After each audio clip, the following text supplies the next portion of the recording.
Hello colleagues, this is Mr. Granlund here, and I want to show you how to create a custom waiting room.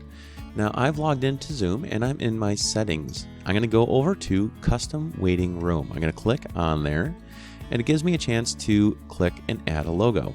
Now you can go ahead and download the Tartan logo. You might have to adjust the size because it cannot exceed 400 pixels. So I've downloaded one from the internet here.